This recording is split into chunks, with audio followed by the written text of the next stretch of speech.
What is the Black Southern Gothic? To answer that, we have to first start at its parent, the Gothic.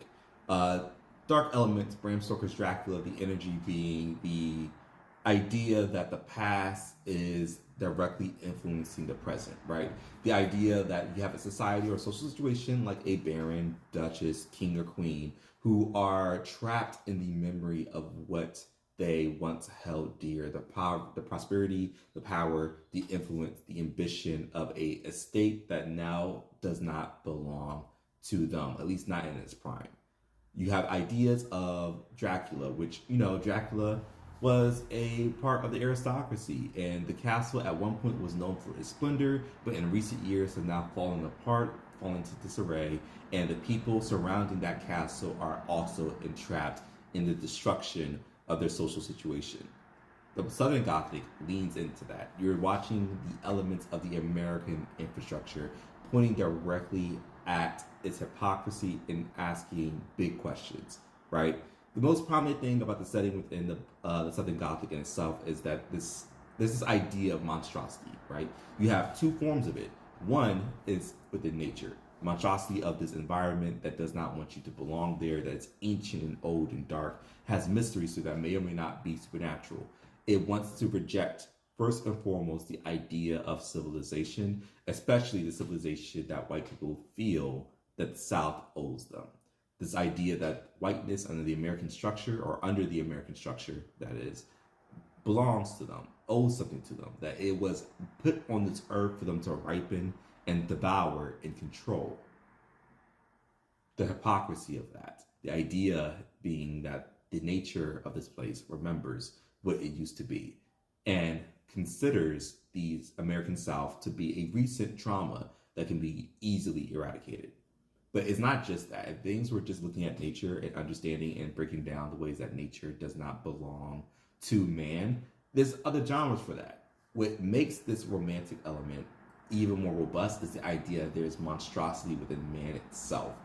This idea that civilization is hypocritical by nature and that it does not belong. The South is a very peculiar place in that it is a rural country setting. And because of that, it does not always want to admit to the fact that you're always one angry mob away from being decimated, being lynched, and being outright.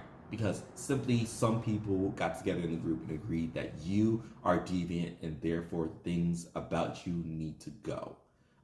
It's the idea that you can fix society by removing people from it. The idea that community is transactional and you only get from community as much as you put into it. Even worse, you only get from community what they deem you appropriate to get.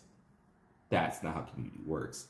There's other things within the Southern Gothic. There's the idea of deviant sexuality, which is a huge component.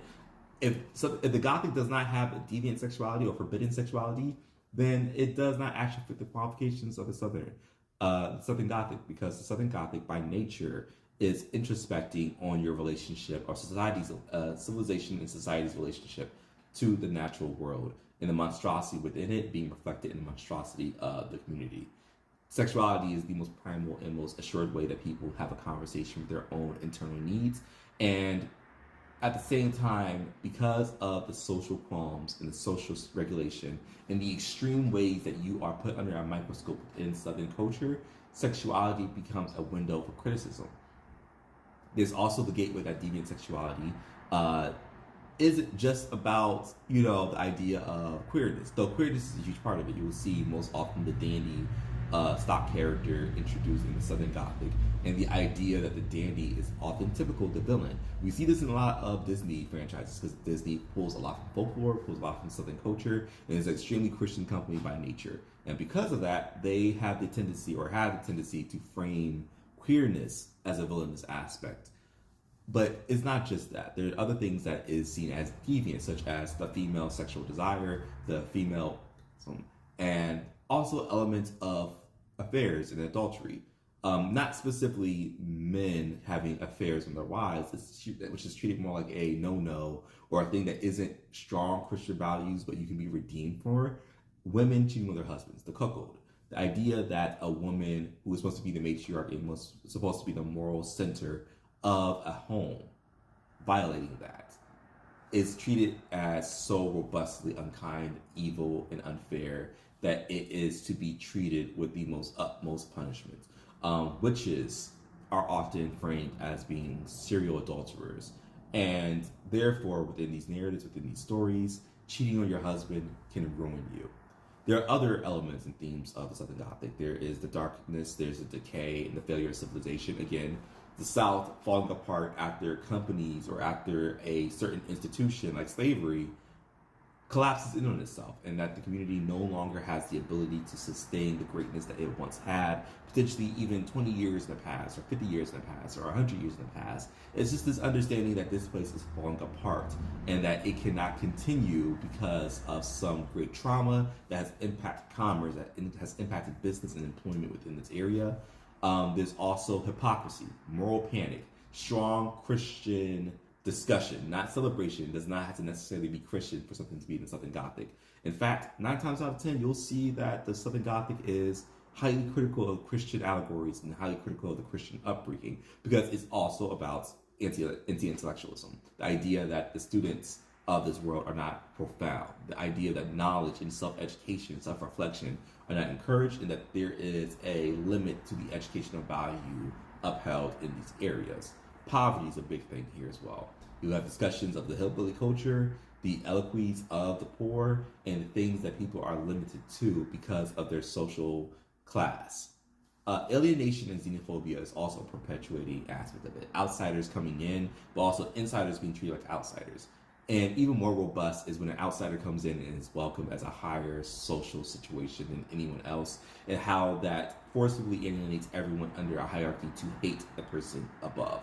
Bloodline is also a part of it. I know you all saw Sinners, and within Sinners, Mary's bloodline is a huge element of this, but also Smoke and Stack's bloodline. The idea that you can inherit the sins of your father, the idea that you are only as bad as the tree you fall from, and the idea that you can be alienated because of it. Mary can never be seen as a black woman, she can never be seen as a white woman, because of her bloodline, and because of that, at the same time, because of her deviant nature, she is also habitually accepted within the community, even when it's to his own detriment. The grotesque, crime, and the fractured family dynamics also swirl together very neatly, because the South is meant to be a place where you put family first above everything else, but also crime and the grotesque, the idea that the deviancy can inflict itself upon you. But this is all elements of the Southern Gothic. What makes it black is a very much more robust conversation. What makes it black is an analysis on slavery and progress. The idea that the South has gone far from its origins and its roots. You get the memory or the memory of pain and trauma inflicted by the slave trade within the South. But you will always have a question or a pondering of if things have fully changed, or if they're ever capable of, say, changing. In Sinners, Smoke and Stack asked the question of if Chicago is any different from the South. Answer is probably not. And even then, the understanding of what you can get back home in the Mississippi Delta is understanding that there is never going to be a conversation, that there is a danger lurking around the corner, and they share the same last name as the danger your father faced. There is the man versus bear argument within the blackness, the Black Southern Gothic.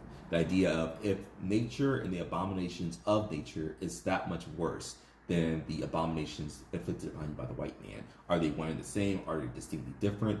Do you take one over the other? Is the reason why I compare books like The Ballad of Black Tom by Victor LaBelle to a Black Southern Gothic, because it also picks the question of if you had the chance to side with the darkness that white men fear, would you do it understanding that that can liberate you from the pain of the white man?